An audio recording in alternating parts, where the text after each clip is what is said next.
আসসালামু আলাইকুম ওরহমতুল্লাহি ওবরাকাত। নাস্তিকতা সিরিজের 9 নম্বর পর্বে আপনাদের সবাইকে স্বাগতম। এ পর্বে আমরা আলোচনা করব বিবর্তন কি সত্যি সব প্রশ্নের উত্তর দিতে পারে। একটি গভীর প্রশ্ন দিয়ে শুরু করা যাক।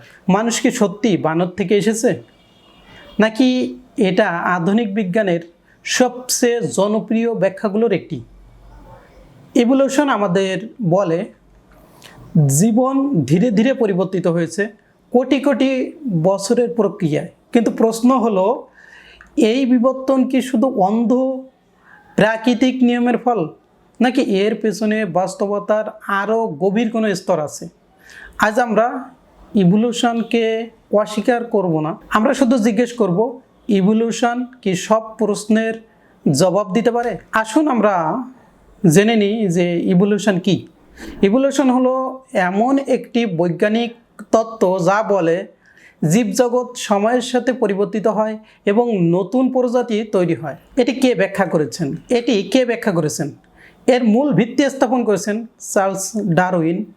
আধুনিক ব্যাখ্যার প্রভাব রাখেন রিচার্ড ডকিন্স। কোথায় প্রমাণ পাওয়া যায়? Fossil record, DNA and genetics research, biology laboratories, evolution simulation models, university research field. কখন এই ইভলিউশন প্রতিষ্ঠিত হয়? 1859 সালে Charles Darwin on the speech. কখন এটি প্রতিষ্ঠিত হয়? 1859 সালে চার্লস ডারউইন এর on the origin of species বই থেকে। 20th সেঞ্চুরি জেনেটিক্স যুক্ত হলে মডার্ন ইভলিউশনারি থিওরি হিসেবে এটা পরিচিতি লাভ করে। কেন এই তত্ত্ব এত গুরুত্বপূর্ণ?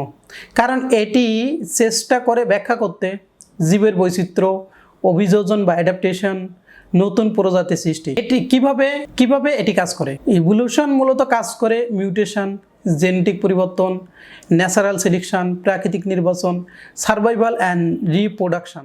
কাউন্টার আর্গুমেন্ট বা বিপরীত যুক্তি হলো origin of life problem, abiogenesis gap. Evolution বলে জীব পরিবর্তিত হয়, কিন্তু প্রশ্ন থাকে প্রথম জীবন এলো কোথা থেকে? এই অংশটি ইভলিউশন ব্যাখ্যা করে না। কনসাসনেস প্রবলেম বা হার্ট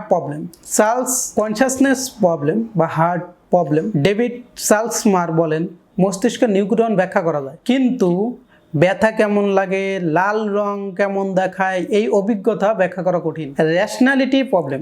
আলভিন প্লান্টিগা যুক্তি দেন, যদি চিন্তা শুধু সার্ভাইভাল এর ইভলভড হয়, তাহলে এটি কি সত্যি ধরার জন্য বিশ্বাসযোগ্য?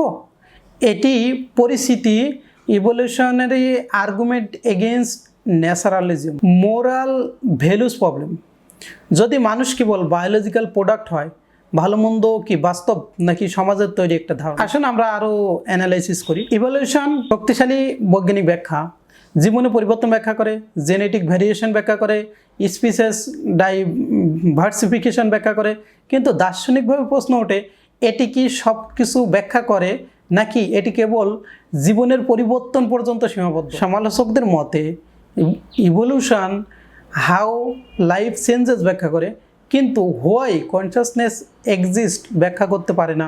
এর মানে কি? এই আলোচনা শুধু জীববিজ্ঞানের নয়, এইটি সরাসরি প্রশ্ন তোলে, আমি কি শুধু জৈবিক যন্ত্র? সত্য কি কেবল বেঁচে থাকার ফল? যুক্তি কি নির্ভরযোগ্য?